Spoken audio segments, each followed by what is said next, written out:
This is Hope Matters, a weekly production of Mount Olive Lutheran Church in Santa Monica, California. I'm Pastor Shafer, the senior pastor here at Mount Olive, and we're so pleased that you've joined us for this interview today. We believe that hope matters. My guest today is Jill Marie Bussey, who is the Director for Public Policy for Lutheran Immigration and Refugee Services, often known by its acronym LIRS, which is an international organization related to the Lutheran Church based in Baltimore, Maryland. Good morning, Jill. Good to be with you today. Thank you for having me. Yes, I'm Jill Marie Bussey, and I'm the Director for Public Policy at LIRS, and I am also a practicing member of the ELCA here in my home in Columbia, Maryland. I'm grateful to be with you all. Wonderful, thank you. Now, as you know, and some of our viewers know, we've interviewed other folks from LIRS in the past, but I think it's still important if you could do your elevator speech about Lutheran Immigration and Refugee Services. What is it? What does it do? A brief history, anything would be helpful to our viewers. Yes, quick speech, elevator speech. LIRS is the largest faith-based national nonprofit dedicated to immigrants and refugees. We began our work of welcome over 80 years ago, and we have since supported and empowered over 500,000 immigrants since that founding. Our work, which wouldn't be possible, frankly, without the support of our national network of partner organizations, takes many forms. We reunite families and are caring for unaccompanied children. One of our key pillars is refugee resettlement, which involves everything from picking people up at the airport and helping them find a new job and enrolling their children in school. So that full work of welcome, including what we'll talk about hopefully is special immigrant visas are considered part of the refugee resettlement program. We also provide a range of social services to immigrants at our southern border, including mental and physical health care. And we do outreach alongside faith and community leaders to spread that word of welcome. And then myself and my colleagues in the advocacy team, we, and of course, our wonderful president and CEO, who I know that you've had as a previous guest, we work on the policy side to promote fair, humane immigration policy. And so we're happy to work with congregations who are willing and able to join us in any of these efforts. So public policy, does that mean that you're based in Baltimore? Does that mean that you're running to Washington, D.C. and testifying before Congress regularly or anything like that? Indeed, we have provided testimony before Congress. I and my colleague, Susanna Cunningham, we're actually based out of our Washington, D.C. office, but our headquarters is in Baltimore, and we welcome, if you're ever in Baltimore, please come by. We would love to give you a tour of our facilities there, which is where the majority of our colleagues, particularly social services colleagues, are located. Wonderful. Now, you know, if our viewers know anything about refugees in 2021, they've seen reports in the media about Haitian refugees and Afghan refugees. There certainly are refugees from hundreds of countries, sadly, these days, but those two are the two that seem to be most in the news. So let's talk a little bit about Afghan refugees, since that's a particular interest of this congregation, as you know. So what is LIRS doing to help settle the, 100,000 Afghan refugees that are coming into the US? Yeah, I'd love to talk to you more about that, because LIRS started, well, I should even back it up. We've been supporting the resettlement of Afghan and Iraqi special immigrant visa holders, which, like I said, fall under the resettlement program since the inception of those respective programs. So in total, we've resettled, I believe at this point, maybe 9,500, almost 10,000 Afghan special immigrant visa holders. So this has been a long history and tradition at LIRS that we have supported those who are considered wartime allies, those who assisted our mission in Iraq and Afghanistan. earlier this year, when the president confirmed the withdrawal date that was previously set by the previous administration from Afghanistan, we worried a lot about the folks who were already in this visa process, because we knew the visa process was super backlogged. What's supposed to take maybe 9 months. We were looking at processing times of maybe 4 to 5 years for individuals, like I said, who served alongside our troops in Afghanistan, and frankly were facing severe threats of violence. In some cases, people have been murdered because of their affiliation to the US and their service to the US. So we were very worried about being able to clear that backlog in time. And frankly, we knew we wouldn't be able to do it through the traditional visa process. So we joined in an effort with a small group of colleagues in advocacy, human rights. First, Veterans for American Ideals, and IRAP, which is the International Refugee Assistance Project. And it was really just a very small group of advocacy organizations that began urging the president very early on in April to evacuate our allies, get them out of Afghanistan to safety, and then continue the visa process from a place of safety. In fact, our specific ask was evacuation to Guam. Unfortunately, the administration didn't start the evacuation effort until very late in the summer. That was announced in late July. At that point, and they maintained the withdrawal date. And so then we had a very different situation where we had to turn to emergency evacuation efforts. We had hoped for a thoughtful and planned evacuation over time, but it became quite chaotic. And it became quite clear based upon how the Taliban in Afghanistan was quickly gaining ground, that it wasn't just the folks who had served our American mission through our, the American forces or international forces, but others who had done the democratization work, the women activists who put themselves out there for fighting for women's education, for LGBTQIA community, for individuals who were journalists in Afghanistan. Again, like this larger group of people who were doing the democratization work were also being targeted by the Taliban, and were experiencing direct threats of violence. And so what started out as a discrete or finite evacuation effort for Afghanistans who were in the special immigrant visa process turned out to be a much larger evacuation effort. And quite frankly, it became quite chaotic. Despite all of that, our amazing Department of Defense got 120,000 people out to safety in just a couple of weeks. Now, some of those folks are not American oriented. Some of them were NATO forces, et cetera. But a strong majority were American affiliated. So this group included US citizens who were present in Afghanistan. This included green card holders who were maybe home for a trip or trying to get documents for their own family, reunify with their own family and bring them back. Mixed status families, which is an occurrence in every immigration story and journey. And then, of course, this, included folks who are on a various scale of immigration statuses and protection or needing protection. So, what's happening now is about 56,000 of those Afghans are on military bases. 8 different military bases in the United States. And they are going through some processing there to help them to get a work authorization, to get a social security number, ensure that they're connected to a resettlement agency like ours.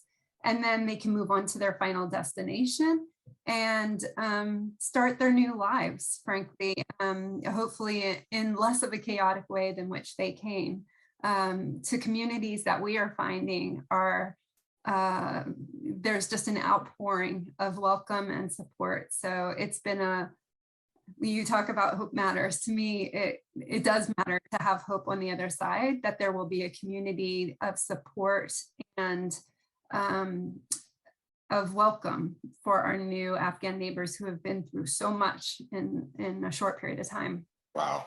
So those 56,000 will ultimately be resettled and hopefully ultimately become citizens of the US. They will be resettled, and it will depend upon what happens with their immigration status. They weren't brought here as refugees, though, because of the evacuation.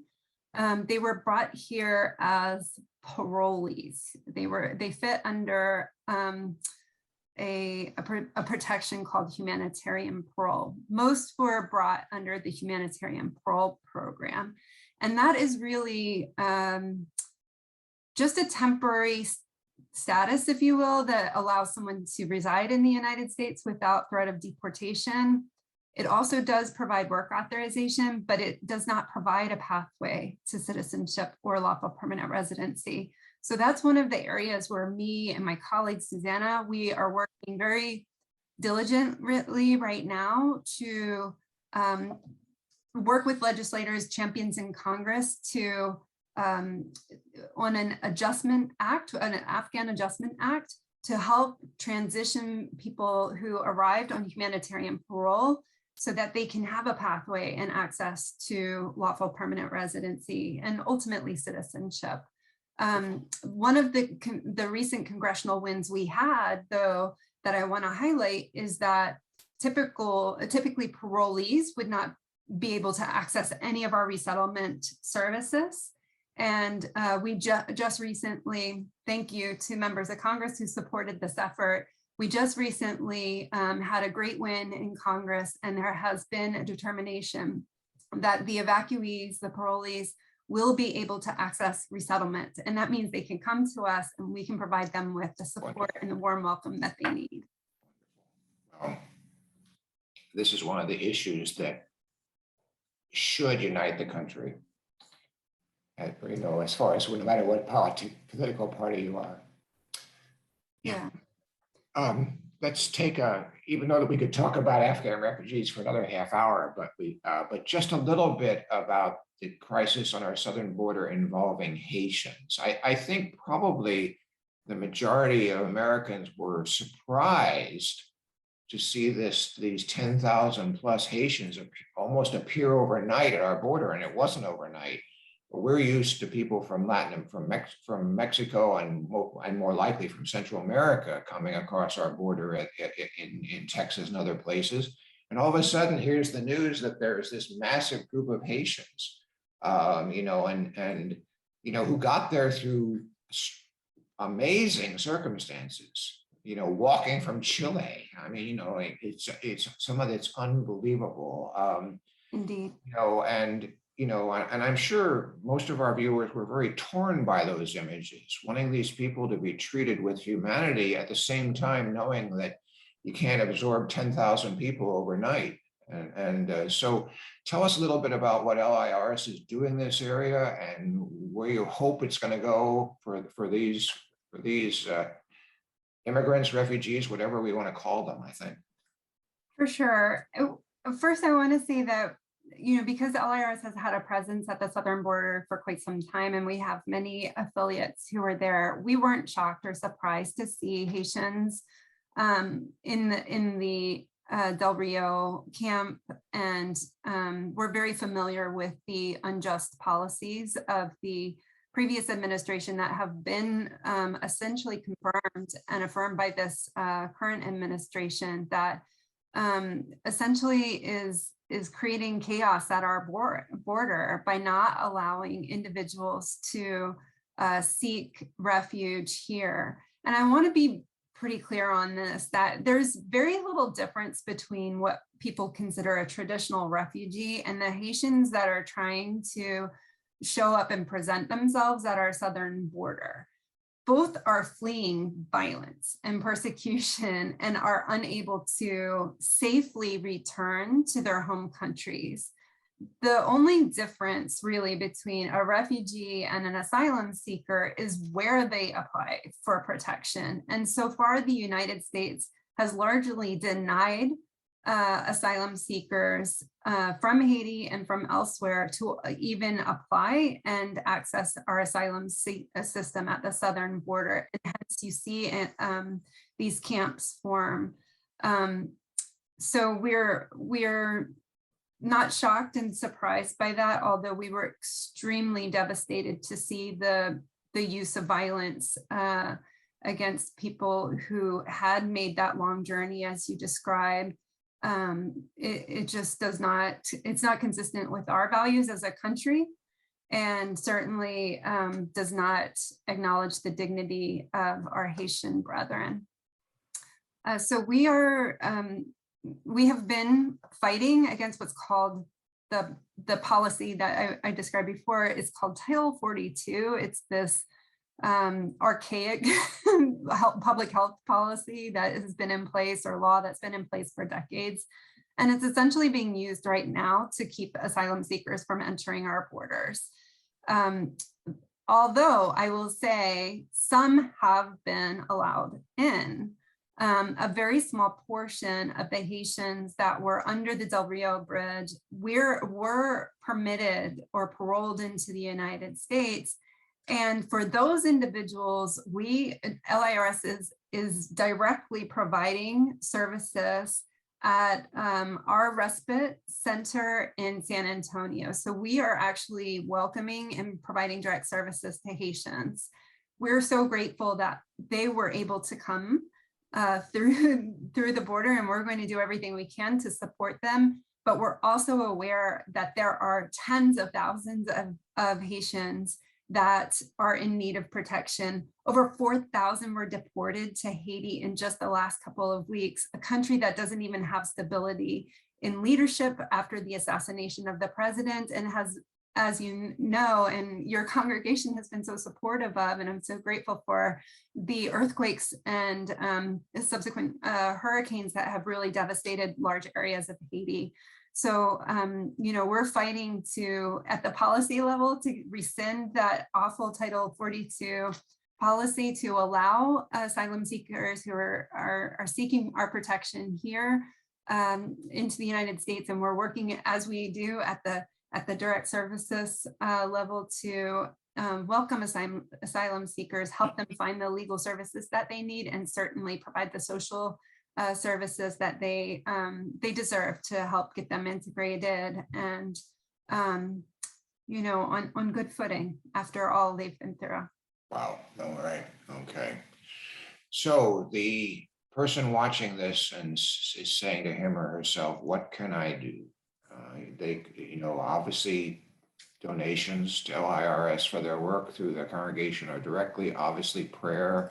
What else can people do who are concerned about either or both of these huge humanitarian crisis issues? Oh my goodness, what you're doing is so, your congregation at Mount Olive is so, again, hope does matter. It's giving us so much hope to see the outpouring of support. One of the things that we do need most urgently is cash donation, because of the law that I told you that changed and is now going to allow people to access resettlement benefits. Well, it's taking us a while to get that law implemented. So right now we are relying solely on the support, many times, of the communities that are stepping up and providing cash donation to house people, to provide for their basic needs until we can get them into the resettlement system and supported. So those cash donations are so critically important right now to the stability of the families that we are welcoming. Of course, you did say discernment in prayer. We have advocated that congregations consider potentially becoming part of what we call our circle of welcome through co-sponsorship of families. And we have lots of information about this on our website. Really, it's a special relationship between a local resettlement agency and a community group. Many times it's congregations and a refugee family. And it's a volunteer commitment that we will all work together to walk alongside the family and provide what we call the long welcome. So we really encourage communities to consider the co-sponsorship. In terms of Haitians and Afghans, please join us in our advocacy. We really need the Afghan Adjustment Act, and we really need the president to rethink the use of this Title 42 policy. Just on the day that we're recording this, the administration made a policy change to allow non-essential workers to come through the southern border. This is wonderful. It's going to help people in border towns really who have been choked off economically by that policy to not allow people through the border due to COVID. Well, that's one great step. We need to go the next step further and allow asylum seekers to come through the border and really get the protection that they need. So we ask people to join us in advocacy as well. So our viewers can find out a lot more about all these things that Jill has been talking about at lirs.org.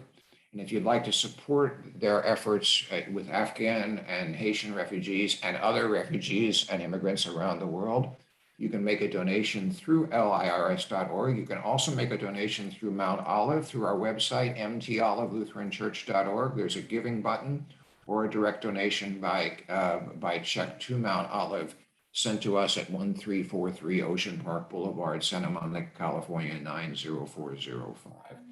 Jill, thank you so much for being with us. LIRS is a beacon of hope in these times and has been for, as you say, 80 years. And we're so grateful for the work that you do day to day to help to be our extension of care to people around the world. Thank you.